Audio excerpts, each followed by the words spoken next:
El caos vial no siempre es culpa del sistema. Muchas veces nace de la imprudencia de quienes no respetan las reglas. Querer ganar unos segundos puede terminar en vergüenza pública y más desorden. Estas conductas reflejan una cultura de irrespeto que agrava el tráfico en la ciudad. La vía es de todos, no del más vivo ni el más rápido. Aprender a respetar es la única salida para mejorar la convivencia en las calles.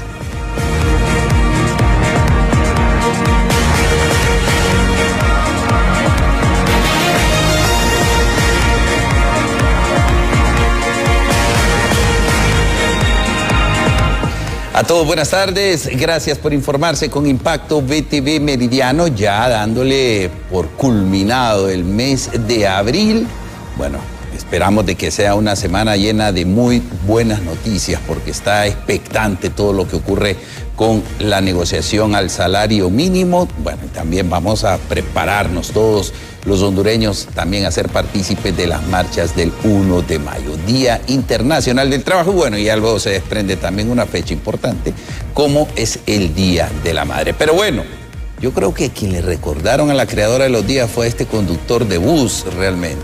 Por vivos, por quererse tirar siempre de sábeslo todo y que todo lo pueden. Miren, no contó que en esta vía venía una patrulla y lo hicieron retroceder. Ojalá y no solo hayan hecho retroceder, sino que le hayan quitado la licencia, si es que la tiene, y le hayan suspendido el permiso también de circular, porque este tipo de cosas no deben de ocurrir. Cuando cambiemos esa mentalidad, sí podemos ver a un Honduras en futuro. De lo contrario, vamos a estar complicados. Carla Yadira, buenas tardes. Buenas tardes, Carlos Ramos. Buenas tardes a toda la población que se informa a través de las pantallas de Impacto BTV Misión Meridiano. Sanciones más severas, eso es lo que están exigiendo los diferentes conductores también al ver este tipo de imprudencias. Esto porque muchas veces no tienen educación vial y cometen este tipo de acciones que al final dejan daños, incluso a personas fallecidas por temas de imprudencia. Sea responsable, sea prudente, porque al final quien termina pagando los platos rotos de todo esto son los usuarios que utilizan el transporte público. De inmediato nosotros le presentamos la propuesta informativa de esta tarde.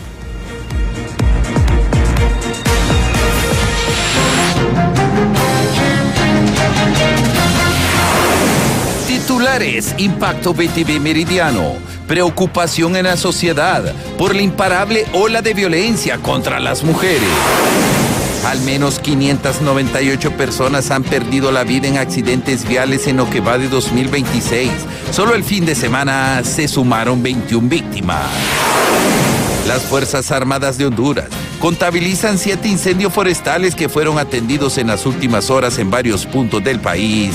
La capital nuevamente se ve cubierta de bruma.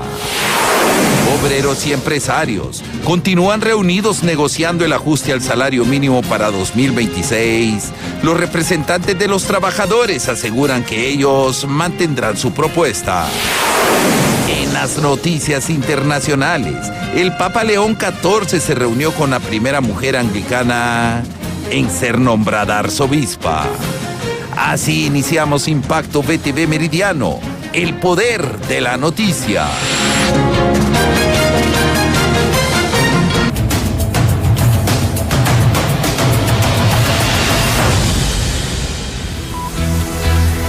Iniciamos informándole que crece la preocupación por defensores de derechos de las mujeres, ya que hasta la fecha se registran más de 70 muertes violentas.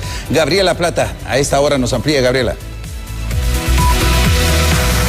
Gracias, compañeros. En el estudio central dialogamos con Hugo Maldonado, presidente del CODE. Hugo, estas muertes violentas de mujeres que se han generado en estos últimos días y asimismo también cómo repercute lastimosamente la falta de destinación en investigación precisamente.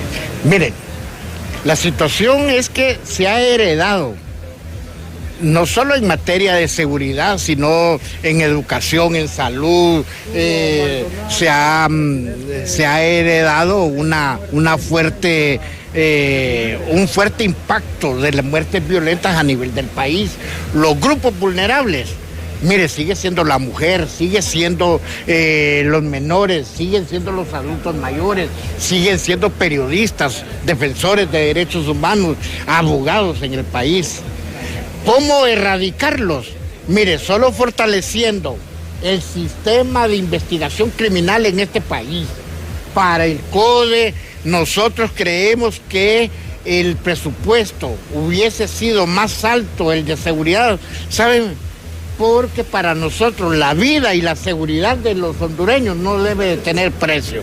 Y ojalá que se logre fortalecer la investigación criminal como la herramienta más adecuada para poder contrarrestar la impunidad.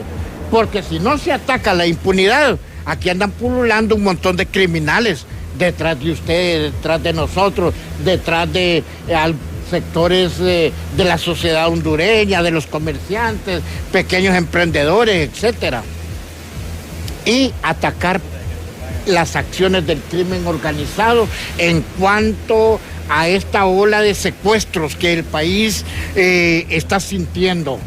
Casos como el de Llorito no debe seguirse dando en el país, pero hay que ser más eficaces en la investigación criminal. ¿Qué decirle a los operadores de justicia? Más del 91% de los casos en muertes de mujeres permanecen en impunidad. Sí, claro, por eso les digo, desde la perspectiva del CODE nosotros creemos, amigos, que debe ser fortalecida la investigación. Unos 500 elementos, ¿para qué? Para que contraataquemos la impunidad y la impunidad no nos devore a los hondureños honestos. Muchas gracias, le agradecemos. Hugo, compañeros, las reacciones en tanto a lo que enuncian defensores de derechos humanos sobre la urgencia de poder mejorar esos mecanismos de investigación. Con imágenes de Luis Sosa, retorno con ustedes. Gracias, Gabriela Plata, por la información. Y la imprudencia ante el volante sigue generando luto y dolor en las familias hondureñas tras registrarse 131 accidentes viales que dejaron 21 fallecidos durante este pasado fin de semana. Realizado lo que es el decomiso de más de 2.000 permisos de conducir por diferentes faltas a la normativa vigente de la ley de tránsito. De igual forma, hemos sancionado a conductores por no cumplir la normativa y por supuesto también hemos requerido a varias personas por diferentes faltas y delitos como ser conducción temeraria, de igual forma homicidio imprudente e incluso una mujer durante este fin de semana fue detenida por el delito de omisión del socorro. En ese sentido, pues hacemos el llamado constante a la población a evitar pues conducir bajo la ingesta de bebidas alcohólicas y a conducir de forma responsable. ¿Cuántos fallecidos? Durante este fin de semana y de acuerdo a nuestro sistema de reporte policial contabilizamos un total de 136 accidentes de tránsito que dejaron un saldo de 21 personas fallecidas. ¿Y cuántas suman a la fecha? En lo que va de este año 2026 contabilizamos un total de 597 personas fallecidas a comparación con el año 2025. Y según un informe de medicina forense, los accidentes de tránsito han estado generando durante estos últimos meses el mayor número de ingresos al contabilizarse 545 autopsias. De estas, más del 50% ha sido por siniestros viales. Vemos que día a día aumentan las muertes producto de accidentes de tránsito. De hecho, ocupan la segunda causa de muerte en nuestro país y desde el punto de vista médico-legal están calificadas como muertes violentas. Por tal razón, se practica lo que es una autopsia médico-legal para en su momento determinar cuál fue la causa y manera de muerte de estas personas. ¿Maneja cuántas autopsias van hasta la fecha solo de accidentes de tránsito? Bueno, en general se han realizado 545 autopsias médico-legal. No podemos desconocer que el primer lugar lo ocupan las muertes homicidas, el segundo lugar los accidentes de tránsito. Este fin de semana fue un fin de semana lamentable. Se hicieron 16 levantamientos cadavéricos y la mayoría de estos levantamientos, estas personas fallecieron producto de accidentes. Bien, y luego del arresto contra alias El Puñal, la Policía Nacional informó que ya tienen listas más órdenes de captura contra otros implicados en el secuestro y posterior asesinato del pastor y caficultor Oscar Núñez. De nuestra institución, en lo que es el departamento de Lloro, siempre en la persecución penal efectiva de esta estructura criminal que ellos mismos se han hecho denominado llamar cartel del diablo. Entonces, en este orden de ideas, el día de ayer se dio la captura de alias Puñal, miembro de esta estructura criminal. Recordemos que este es un proceso investigativo, un proceso técnico-científico con nuestros investigadores de la DPI. La policía está haciendo un trabajo multidisciplinario y por eso la efectividad de esta captura. Y en otro orden de ideas, pues comentarle también a las personas que nos están escuchando y viendo que ya tenemos perfilada la mayoría de los miembros de esta estructura criminal. Hay procesos investigativos avanzados, porque recordemos que una estructura criminal no opera un solo individuo, por eso es que es estructura criminal. Lo componen 2 o más personas y este es el caso de esta estructura criminal que ya tiene varios meses de estar adecentada en este departamento de Yoro. La investigación criminal en ese sentido pues se va a finalizar al final del proceso investigativo qué sucedió en este caso, porque les quiero decir que el activo principal de un secuestro es la víctima, para lógicamente derivar de ella la cantidad de dinero que la estructura criminal está solicitando. Y en otro tema, Walter Pérez a esta hora dialoga con autoridades de las Fuerzas Armadas sobre las acciones que se han registrado respecto a los incendios forestales ocurridos durante este pasado fin de semana. Walter, ¿con usted?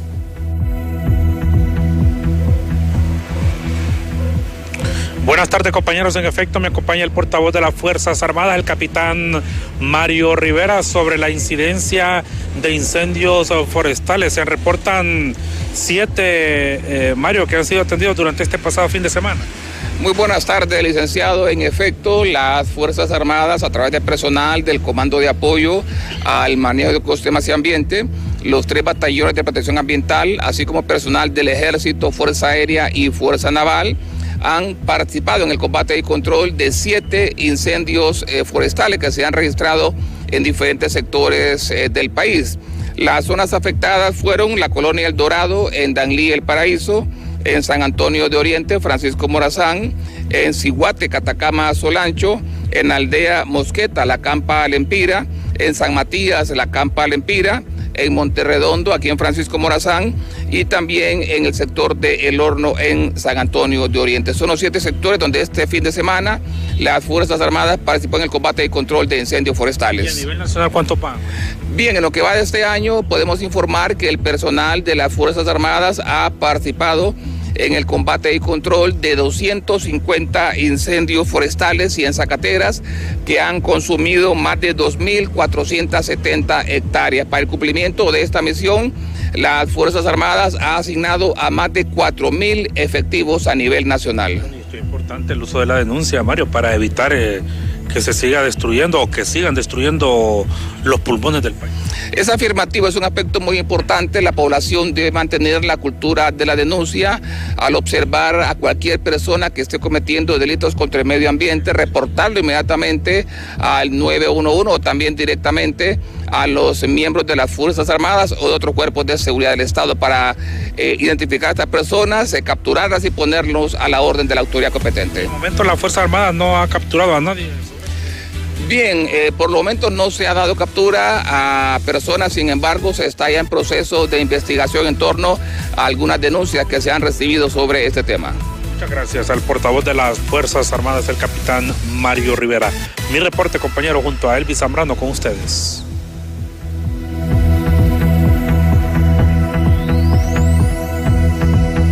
Bien, gracias Walter Pérez. Y es que si usted se ha fijado, ya la ciudad está llena de humo, de bruma. ¿Y qué calidad de aire estamos consumiendo? Bueno, se lo compartimos. Según este sitio, IQ Air, estamos en un promedio moderado. Pero ojo, ahora mismo está moderado, pero en los extremos se vuelve sumamente peligroso.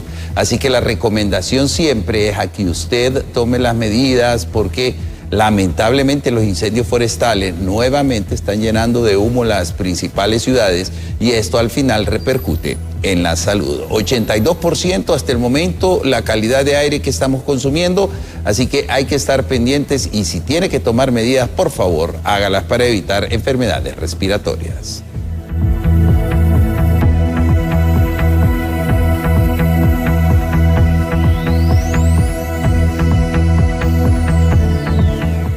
Bien, y el país se prepara para un intenso episodio de calor que afectará a distintas regiones con temperaturas que podrían alcanzar entre 38 y 39 grados Celsius, según reportes meteorológicos.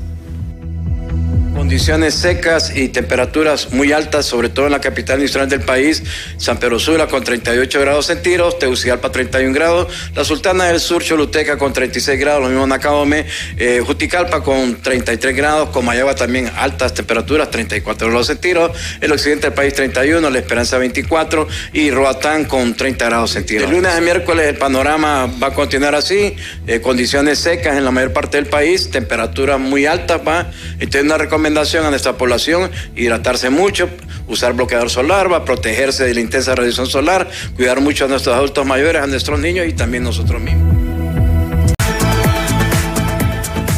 Gracias por seguir con nosotros. Y en el marco de su 20 aniversario, el Museo para la Identidad Nacional se convierte en un espacio de encuentro al impulsar Tejiendo Identidad y Comunidad, una iniciativa respaldada por Banpaís que convoca a tejedores de distintas edades, con e incluso sin experiencia en crochet, quienes organizados trabajan en conjunto en los módulos tejidos. Valores dentro de la cultura corporativa de Banpaís, que son el trabajo colaborativo y el amor a la patria. Y este proyecto que estamos inaugurando hoy de Tejiendo Identidades justo los vive, y hoy los estamos compartiendo con todas las personas que atendieron esta primera convocatoria. Esperamos, a través de esta alianza con el MIN, que celebra su 20 aniversario este año, ese sentido de pertenencia, incentivar habilidades y destrezas, proyectar el talento que existe en las manos hondureñas al elaborar el crochet. Somos en Banpaís un banco cercano, por eso estamos uniéndonos a este proyecto cultural comunitario que hará que al menos 800 personas se unan, porque necesitamos más de 2.000 tejidos para poder decorar este paseo líquido. Bien, y obreros y empresarios continúan reunidos negociando el ajuste al salario mínimo para este 2026. Los representantes de los trabajadores aseguran que ellos mantendrán su propuesta, y si el sector privado no lo acepta, será el gobierno quien deberá resolver esta situación. Liz Durón con los detalles. Buenas tardes, Luis.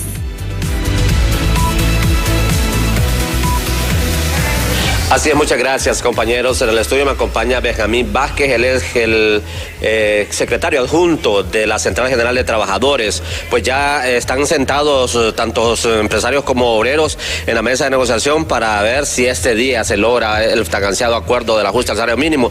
Ya el presidente de la República ha dicho que espera que lo más pronto posible llegue a un acuerdo, Benjamín, pero viendo cómo está el panorama, ¿cree usted que se pueda llegar al acuerdo de ese día? Si hay voluntad de parte de lo que es los empleadores, sí, por un tipo de acuerdo. Nosotros tenemos una propuesta ahí en la mesa que hemos estado defendiendo, y creemos que esa propuesta es una propuesta más que todo consciente, hecha en base más que todo al costo de vida y en lo que es el elemento de la moneda, que son temas muy importantes, y creemos de que estamos con ellos para poder llegar a un tipo de acuerdo ahora, para que el trabajador goce de ese tipo de beneficios allá a partir en este año. Porque la ley bien clara dice que la negociación sería más que todo en el mes de noviembre, y en diciembre se llegaría a acuerdos para firmarlo, y posteriormente en el mes de enero entraría en vigencia y gozaría el trabajador de ese beneficio. Y ya muchos trabajadores están reclamando y diciendo más que todo que es necesario que se llegue a un acuerdo para poder gozar de ese beneficio que tanto les hace muy bien. Recordemos que el costo de vida ha subido bastante y que esto genera más gasto de parte del trabajador, y para cubrir lo que es el costo de la canasta básica ocupan un tipo de apoyo en cuanto a lo que es el ajuste al salario mínimo. Los empleadores tienen que entender de que sí es necesario de que se apoye a este tipo de propuestas para que llegara a un tipo de acuerdo. En este caso, si ahora sí hay acuerdo, pues magnífico, está el mejor que puede dar. Pues si no hay acuerdo, como sector laboral siempre vamos a seguir nosotros con nuestra propuesta, porque tenemos propuesta en pie y tenemos que hacer de esa manera. Gracias, Benjamín Vázquez, el secretario adjunto de la Central General de Trabajadores. Ya han escuchado ustedes, pues espera que en las próximas horas salga este acuerdo del salario mínimo, donde ya está fijo el retroactivo. Eso sí ya está negociado, tanto como los empresarios y los trabajadores pues ya acordaron que esto se va a dar de manera retroactiva y se va a repartir entre los meses de enero hasta junio, o sea que hasta junio las personas o las empresas tienen para poder pagar la retroactividad del ajuste al salario mínimo. Compañeros, retorno con ustedes al estudio. Gracias, Luis Durón, por la información y también en el mismo orden de información. ¿Qué está pasando con ese salario mínimo? Le mostramos de inmediato los datos de impacto para este día. Esto porque la mesa tripartita podría llegar hoy a un acuerdo para realizar lo que es este reajuste salarial. Las negociaciones actuales apuntan a un incremento superior al 5% como base mínima. Escuche muy bien, 5% es lo mínimo que ellos podrían aumentarle lo que es a este salario mínimo. Sumado a esto, mientras el sector obrero está pidiendo que sea entre un 5% y un 8%. En el mismo orden, la empresa privada propone alrededor del 6.5% al 7%. En términos reales, ¿cuál podría ser el aumento ya en lempiras? El aumento podría oscilar entre los 900 y los 1.200 lempiras mensuales, pero según algunos economistas, por la inflación, el aumento debería de oscilar en más de 696 lempiras. Cabe destacar que en el año 2025 el aumento fue de 5.5% a 7%, dependiendo de la empresa. ¿Cuál es el número de empleados que tienen también en su empresa? Ahí va a depender. Así que es muy importante esto por parte de la Secretaría de Trabajo y este reajuste salarial.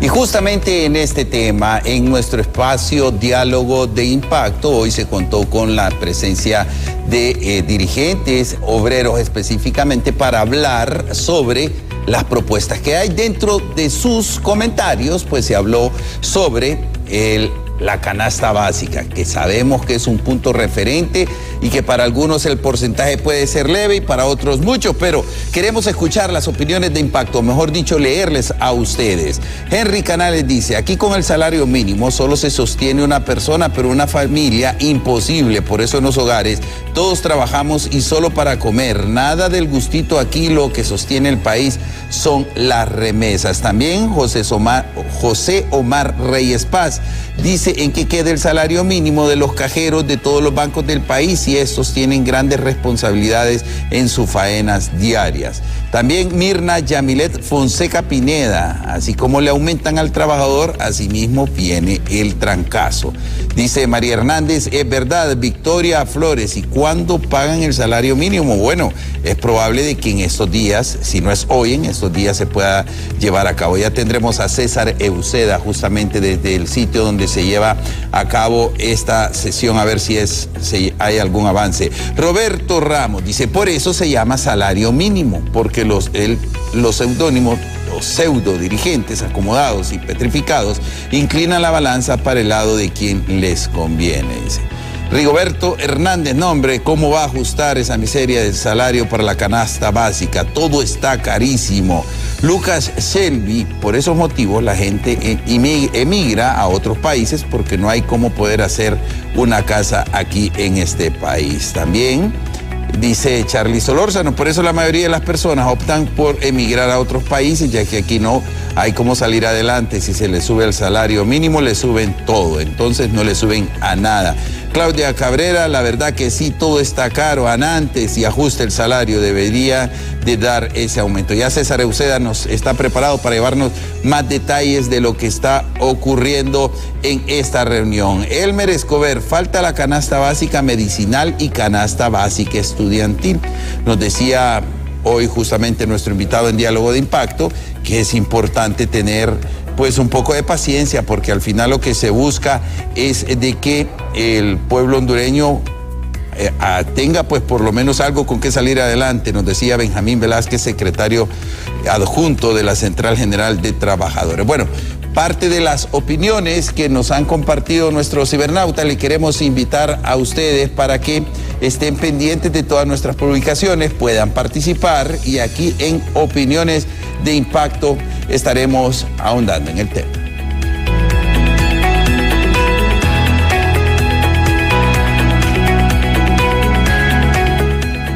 Bien, y creo que ya todos están esperando si para hoy puede haber humo blanco en el sentido de ya este reajuste salarial. Estamos hablando de que llevan días en esta mesa tripartita realizando lo que es este aumento al salario mínimo. Hoy podría haber humo blanco según los negociadores. Estamos hablando del sector obrero, la empresa privada, asimismo el gobierno, pero también recordemos de que podría existir precisamente de que no lleguen a un consenso completamente y que tampoco puedan generar o llegar a un consenso con las demás personas que están conformando esta mesa. Entonces, ¿qué podría suceder?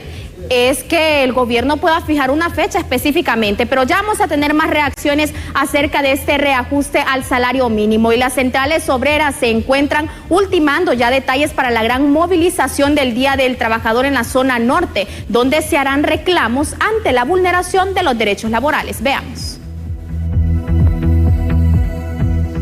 Esta manifestación queremos rechazar contundentemente la ley de reactivación económica, que no es más que darle un cheque en blanco al Estado para que haga una masacre laboral en el sector público.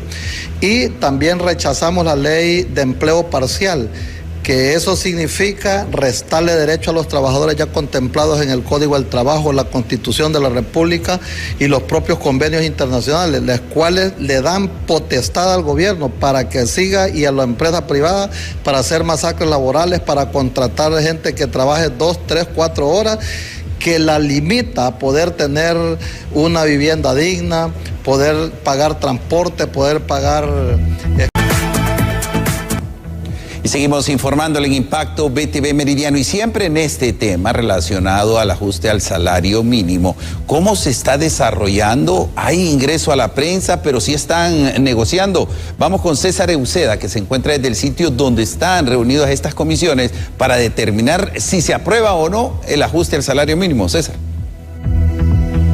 Bien, muchas gracias. Así es, el licenciado Carlos Ramos, televidentes a nivel nacional, pues todavía continúa puerta cerrada estas reuniones, tanto del sector empresarial, el sector obrero y también los representantes del gobierno a través del ministro de Trabajo. En ese sentido, recordemos que se ha mencionado por parte, la última de las informaciones que se dio a conocer por parte del sector empresarial fue un aumento de alrededor de un 3 a un 4%, pero posteriormente se anunció que había ya mejores cifras por parte del sector trabajador. Se nos mencionó que ya estaban llegando a los 6, 7, 8 puntos. Estamos hablando de 0.5, nos mencionaba José Orellana, que estaba en ese proceso de negociación. Recordemos que eso es una negociación por 2 años, 2026 y 2027. En este sentido se expresa José Orellana sobre la convocatoria justamente para hoy a las 9:30 de la mañana, pero que todavía continúa a puerta cerrada. Con relación al salario mínimo en Honduras, queremos manifestarles que hemos sido ya convocados para este lunes a las 9:30 de la mañana, donde vamos a reunirnos nuevamente en la mesa tripartita, esperando poder lograr y alcanzar un acuerdo definitivo sobre este tema importante previo al 1 de mayo, Día Internacional del Trabajador. Es importante señalar que desde la clase trabajadora estamos con toda la voluntad política de poder lograr un acuerdo en el menor tiempo posible y sobre todo llevarle una certeza a la clase trabajadora sobre este tema que espera tanto y que anhela para poderle hacer frente al alto costo de vida, al alto costo de la canasta básica que en este momento embate a la clase trabajadora en Honduras. Seguiremos luchando como clase trabajadora por buscar los mecanismos que nos lleven a lograr un acuerdo definitivo y llevarle certeza, compañeros trabajadores. Ustedes han escuchado a José Orellana, en donde ha mencionado de la convocatoria a esta negociación de reajuste salarial al mínimo. Recordemos que también las cifras se mantenían en esos rangos de entre el 6 y el 8%, pero también hay un dato importante, y es que se refirió a esta negociación que justamente se desarrolla en este preciso instante, justamente en el Centro Cívico Gubernamental. A puerta cerrada, lo importante es que Nasri Asfur, el presidente de Honduras, mencionó y pidió al sector empresarial y al sector obrero que se pusiesen de acuerdo para llegar a una cifra que satisfaga tanto al sector empresarial, sector obrero, pero también al sector trabajador de nuestro país. Estamos hablando de muchos hondureños que necesitan un reajuste salarial, pero que desafortunadamente ya ha sido absorbido por el tema del combustible, por el conflicto en el Estrecho de Hormuz y otro tipo de fenómenos que se generan al incrementar los combustibles. Yo continúo con ustedes en el estudio principal. Les llevaré más información de lo que se está desarrollando justamente en esta negociación.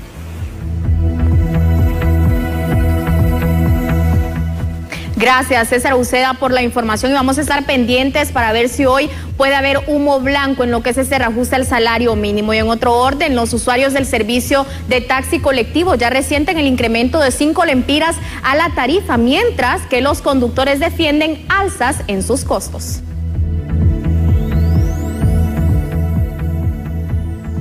Pues está bien tremendo porque el pago ya no ajusta y más con el incremento estamos peor. Sino que los alimentos y todo ha subido.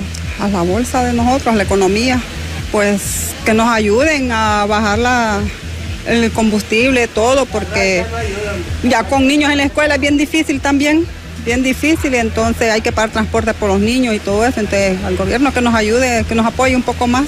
La alza del combustible nos ha venido a dañar bastante, en gran manera, porque ya no es lo mismo.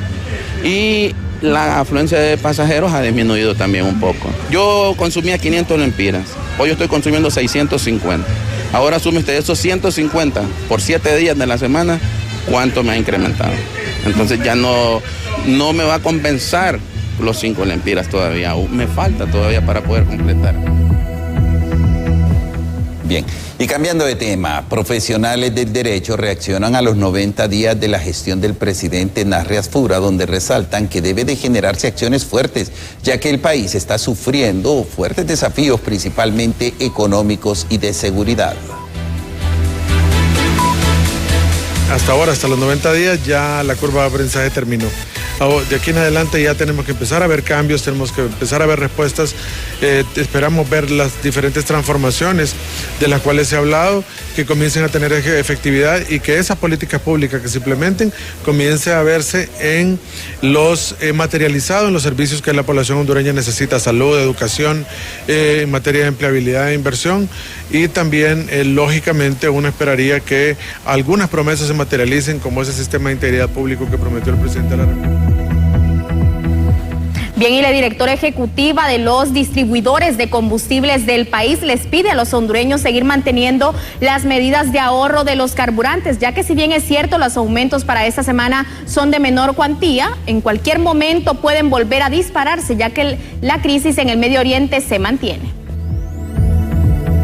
Creo que no debemos confiarnos, estos temas varían, la volatilidad es enorme. Día a día está cambiando, así que la semana pasada hablábamos de alta demanda de estos productos y hoy ha bajado, entonces la volatilidad es muy grande. Creo que debemos mantener las medidas en forma permanente y buscar la eficiencia energética. Aquí no hay nada escrito en este tema, el tema geopolítico todavía no ha concluido, ha bajado, y eso es la meseta justamente que hablábamos una semana anterior, que el precio sube, luego se mantiene estable. Qué bueno que el diésel y el queroseno han bajado, pero no sabemos cuánto tiempo podría ser. Ahorro, eso es lo importante que tiene que hacer. Debemos mantener el ahorro, no bajar la guardia, seguir manteniendo las medidas, no relajarnos. Precios mixtos es lo que tenemos, presión. Bien, y en otro orden de información, en la presentación del programa monetario 2026-2027, el Banco Central proyecta un índice de inflación de un 4% en rango de tolerancia de 1% y un crecimiento económico de un 3.5% para este año. El mensaje es que vamos a seguir utilizando los instrumentos. Probablemente la inflación sube un poco a 5%, pero luego ese efecto, ¿verdad?, para 2027 cae nuevamente. Entonces, según las proyecciones del fondo, Para América Latina y el Caribe, la proyección de 2026 es 6.6%. Y para el 2027, 4.2%. ¿Dónde estamos viendo la fuente de inflación nosotros? La estamos viendo en los bienes transables. 4.47% versus 3.45% no transables. ¿Qué significa transables? Transables son todos esos bienes en los que nosotros importamos, ¿verdad? Que tienen movilidad en tema de comercio exterior. No transables son aquellos bienes domésticos. Y ante los altos índices de impunidad en delitos de violencia sexual infantil, desde el Congreso Nacional buscan fortalecer el uso de las cámaras GESEL. Cintia López nos amplía los detalles. Cintia, buenas tardes. Así, buenas tardes, compañeros en estudio. Tal como lo señalan, me acompaña en este momento la diputada Alejandra Vallecillo, presidenta de la Comisión de Familia, Niñez, Juventud y Adulto Mayor, porque se busca un fortalecimiento en cuanto a la aplicación o utilización de las cámaras GESEL aquí en el país. Estamos hablando de un presupuesto de alrededor de 10 millones de lempiras. Sí, bueno, déjame decirte que es un poco más. Se ha solicitado al Congreso Nacional mediante una iniciativa que fue solicitada a través de la Comisión de Familia que presido, 17 millones, son más o menos, mira, para serte exactos, 26 millones los que se requieren. Primero, para reparar 17 cámaras que ya existen y para crear 14 más. Y 10 millones adicionales, que eran los que tú mencionabas, para la contratación y capacitación del personal, que es el que va a operar este tipo de equipo. ¿Estas cámaras para qué servirían? Ok, mira, estas cámaras son parte del proceso, ¿verdad?, que se lleva a cabo cuando los niños que han sido abusados van a la audiencia. Sirve para tomar el testimonio de estos menores que han sido violentados, ¿verdad?, con su abusador, ¿verdad?, que es lo que en otras ocasiones pasa en estos municipios donde no se cuenta con esta herramienta. Es decir, con esto se buscaría buscar pues precisamente la justicia para los niños que han sido víctimas de abuso sexual. Así es, mira, nos comentaba las personas del Ministerio Público que muchas veces estos menores tienen que repetir hasta 8 veces en el proceso esa historia que llevaron, ¿verdad?, cuando fueron violados. Entonces, y muchas veces toca hacerlo frente a la persona que los abusó cuando no se cuenta con este tipo de cámaras. Muchísimas gracias a la diputada Alejandra Vallecillo, presidenta de la Comisión de Familia, Niñez, Juventud y Adulto Mayor. Compañeros, desde San Pedro Sula, vuelvo con ustedes al set principal. Gracias por seguir informándose con nosotros y de último minuto les informamos a ustedes lo que está ocurriendo esto en la zona norte del país, en donde han dictado detención para alias El Puñal, quien está vinculado en la muerte de un pastor en Yoro. Nuestra compañera Cristina Escobar a esta hora nos amplía. Buenas tardes, Cristina. Así es, tal como lo menciona, ayer le informábamos sobre esta captura al supuesto responsable de haber negociado y también del asesinato de este pastor Núñez en el Yoro. Es por eso que estamos junto al portavoz del Poder Judicial, Ruy Barahona, para conocer cómo avanza pues estas audiencias aquí en el Poder Judicial. Recuerda que se celebró la audiencia de declaración de imputado acá en el Juzgado de Letras Penal con competencia nacional en materia de criminalidad organizada, medio ambiente y corrupción, ya que es su competencia conocer estos delitos, de tal forma que es de recordar que el pasado 20 de abril, en horas de la mañana, fue privado de su libertad un cafetalero y que a la vez pastor de una iglesia evangélica en Yorito, que posteriormente se convirtió en secuestro a raíz que unos sujetos se comunicaron con familiares exigiendo una exagerada cantidad de dinero. De tal forma que su cuerpo apareció sin vida por pobladores que le encontraron y avisaron a la policía. Esto fue en una zona de la aldea Ojos de Agua o Agua Blanca en San José del Potrero. En el desarrollo de dicha audiencia de declaración de imputado, la jueza de letras penal con jurisdicción nacional resolvió imponer la medida cautelar de la detención judicial a Edwin Heraldo Palma Vanegas como supuesto responsable de los delitos de secuestro agravado y porte ilegal de arma de fuego de uso permitida en perjuicio de Óscar Núñez y el orden público del Estado de Honduras. Recuerden que por la gravedad y la naturaleza del delito de secuestro y la imposibilidad de otorgar una medida alterna, la jueza de letras penal con jurisdicción nacional determinó que dicho encausado cumpla el término legal de los 6 días para inquirir acá en el Centro Penitenciario del Progreso. ¿La audiencia inicial sería? Se programó para las 10 de la mañana del próximo jueves 30 de abril. Ahí el ente fiscal deberá de proporcionar las pruebas pertinentes como descartarlas por parte de la defensa. Declaraciones del portavoz del Poder Judicial, Rui Barahona. Con esta información retornamos a estudios.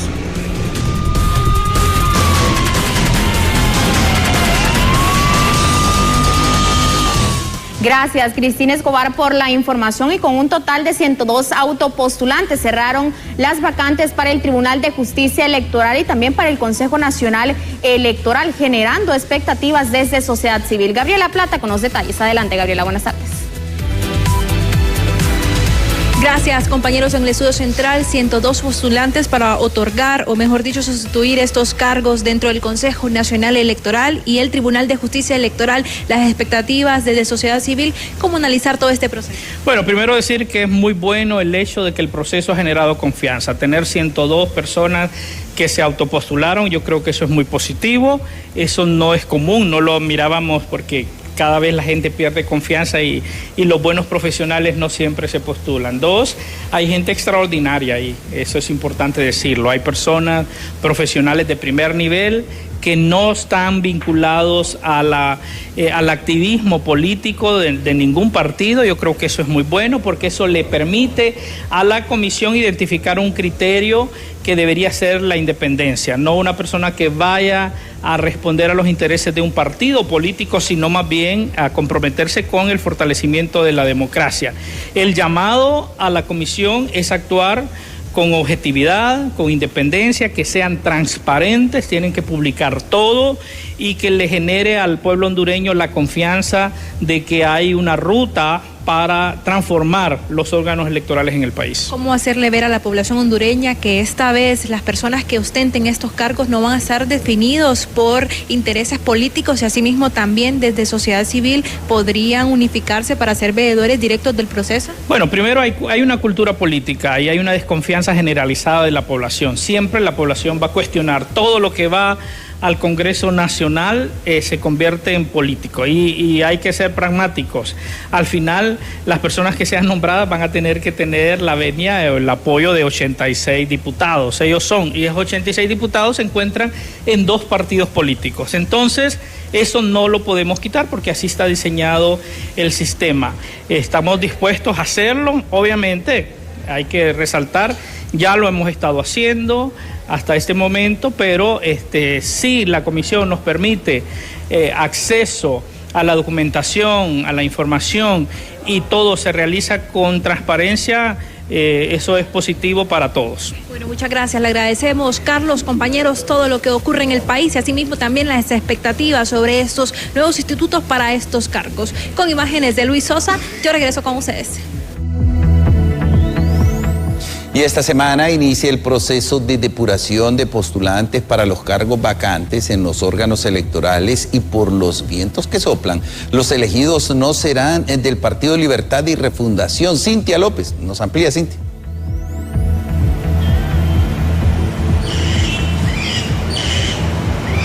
Así, muchas gracias, compañeros en estudio. Justamente a mi lado se encuentra el diputado Alex Berríos del Partido Liberal de Honduras para hablar precisamente porque esta es una semana crucial para la elección de las personas que van a sufrir en estos órganos electorales. ¿Libre quedaría fuera de esta ecuación? ¿No cuentan ellos con los votos para que sea un representante de su partido quien integre los órganos electorales? Mire, es el pueblo hondureño que castigó a Libre por trabajar en contra de la democracia. Y no va a ser el Congreso Nacional el que saque a cualquier miembro postulante del Partido Libre, sino el pueblo hondureño ya decidió que el Partido Liberal y el Partido Nacional tengan mayoría calificada. En ese sentido, principalmente y por lógica y orden de ideas, yo considero muy poco probable que el Partido Liberal y el Partido Nacional tomen a consideración a un miembro del Partido Libre, que ya el partido o el pueblo hondureño se dio cuenta que son personas que juegan en contra de la democracia. En ese sentido, escoger a una persona libre sería poner en riesgo la democracia, y yo como miembro del Partido Liberal considero que tenemos grandes hombres y mujeres que puedan participar con amplia experiencia y sobre todo con sentido democrático. La ley no obliga a que sea un representante de Libertad y Refundación quien tome la suplencia en lugar de Marlon Ochoa. No, en la ley no se establece que ninguno de estos puestos sea propiedad de alguna persona o algún partido en particular, ni mucho menos el rancho de alguien. Simple y sencillamente se tiene que escoger a los mejores hombres y mujeres con experiencia, con capacidad académica y sobre todo que respeten sus principios independientemente a qué partido político pertenezca o simpatice. En eso hay que enfocarnos, en profesionalizar las instituciones. ¿Se va a reducir el número de postulantes para al momento de que el Congreso Nacional haga la votación? En efecto, se recibieron, creo que fueron 100 personas postulándose. Se va a reducir la comisión especial, entendería que se van a escoger 3 por vacantes, son 6 vacantes, en ese sentido pasarían 18 de estas 100 personas al Pleno del Congreso Nacional para que el Pleno del Congreso Nacional escoja 6 buenos hombres y mujeres que defiendan principalmente la democracia. Bien, muchísimas gracias al diputado Alex Berríos. Escuchaba usted su criterio en torno a lo que acontece en cuanto a la elección de las personas para las plazas vacantes que existen dentro de los órganos electorales, donde Libre estaría quedando fuera porque no cuenta con los 86 votos que se requieren para esta elección. El informe hasta ahora. Vuelvo con ustedes al set principal. Esperamos haya quedado bien informado. Le invitamos a que esté pendiente a las 7 de la noche nuestra emisión estelar, donde estaremos ampliando de toda la información que le hemos presentado y la que surja en el trayecto de la tarde. Un gusto haber compartido con usted, Carlos Ramos, y con todos los fieles televidentes. Síganos en todas las plataformas digitales para que se mantengan informados. Buenas tardes. Con permiso.